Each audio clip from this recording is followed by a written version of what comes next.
We all have traits we're not proud of and traits we don't feel so confident about. Some of these traits may even trigger us or embarrass us, so we hide them from the public view, hence the name shadow. And in this video, I'll provide you with a technique to battle this using shadow work. If we want to battle the shadow using shadow work, we first need to know the concept of the shadow, which was introduced by Carl Jung. So who is Carl Jung? Carl Jung is recognized as one of the most influential psychiatrists of all time. He founded analytical psychology and he was among the first experts in his field to explore the religious nature behind human psychology. And Carl Jung introduced several more archetypes as well. And these archetypes were universal patterns or symbols that reside in a collective unconscious. These archetypes represent fundamental aspects of human experience and behavior. And here are some of the key archetypes identified by Jung. So first we have self. This is the center of the psyche, your conscious awareness. Then we have the shadow, the dark and emotional aspect of your psyche. We have the anima, an image of an idealized woman that draws people into their feminine side. We have the animus, a part of you that has the capacity for reflection and self-knowledge. We have the persona, that's the mask you wear and you show to the outside world while you protect your inner self. We have the hero, which is a part of your psyche that can overcome evil and destruction. We have the wise old man, a personification of the self that contains your wisdom. And we have the trickster, which is a childish part of your psyche that needs gratification. So, your inner shadow are the things about yourself you subconsciously reject. And these are Carl Jung's concepts of the shadow. It represents the unconscious and repressed aspects of our personality. It includes fears, insecurity, unexpressed emotion, repressed desires, and socially unacceptable thoughts or behaviors. So now that we know what the shadow is, we can recognize it and battle it using shadow work. And shadow work can be really hard. Step number 1 is to recognize the things we are using to avoid or numb something. And it's hard because these things sometimes seem really positive while you're just covering up things. For example, working really hard is one of those examples.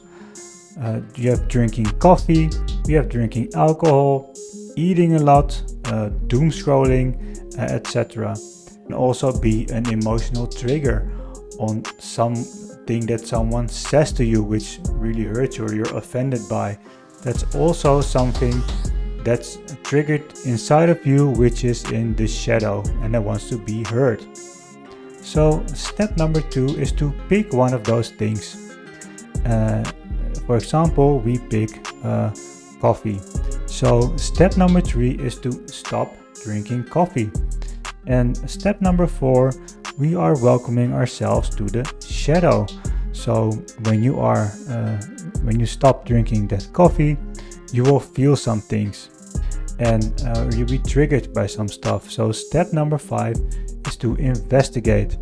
And now it's time to dig into your past and find out what is causing that feeling or that trigger. And step number 6 is to allow the feeling. It wants to be heard, it needs to be there, so let it be. So step number 2 is to pick one of those things. For example, we pick coffee. So step number 3 is to stop drinking coffee. And step number 4, we are welcoming ourselves to the shadow.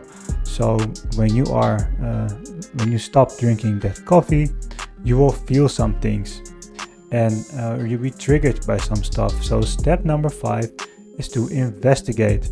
And now it's time to dig into your past and find out what is causing that feeling or that trigger. And step number 6 is to allow the feeling. It wants to be heard, it needs to be there, so let it be.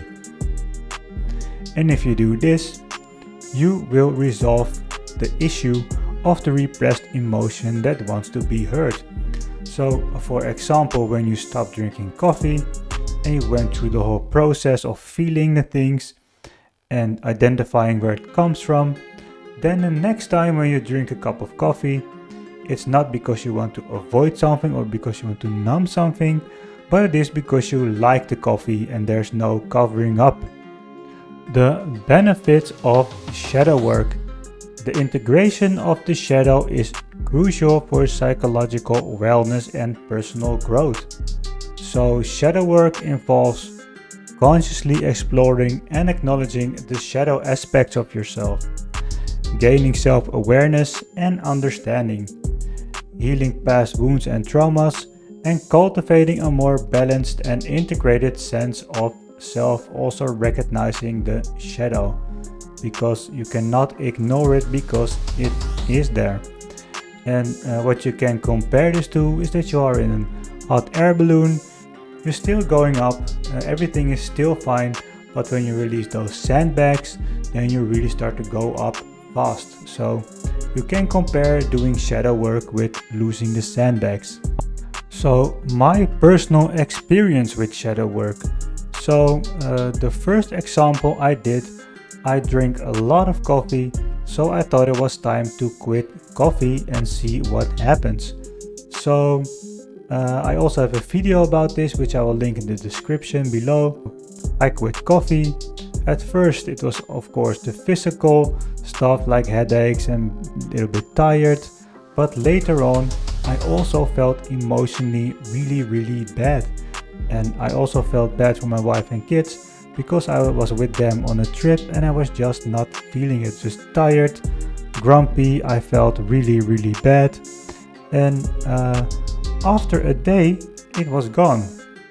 And I also felt a lot lighter, I felt a lot better.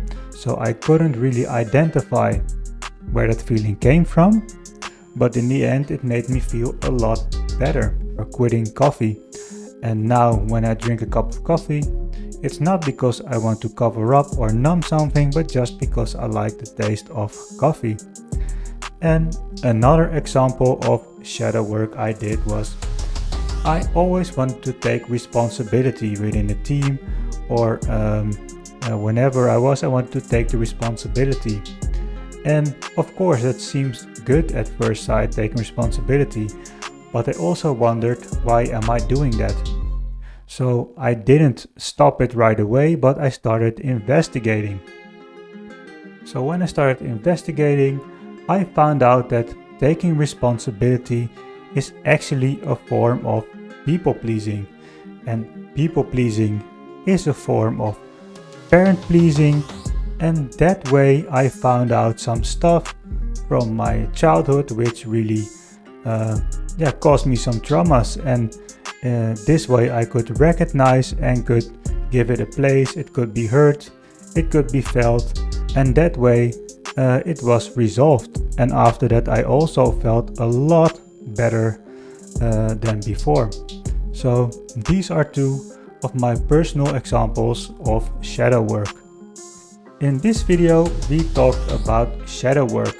We covered some techniques to do shadow work, and shadow work is needed to also recognize the shadow part of yourself, because without that part you're not complete and you're just suppressing it.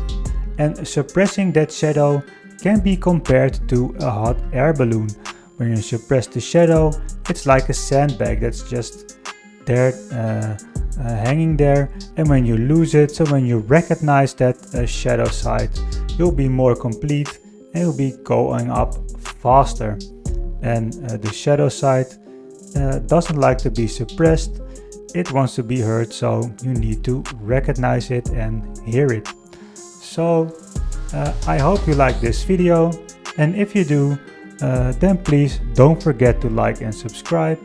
I really appreciate it a lot and it helps out the channel.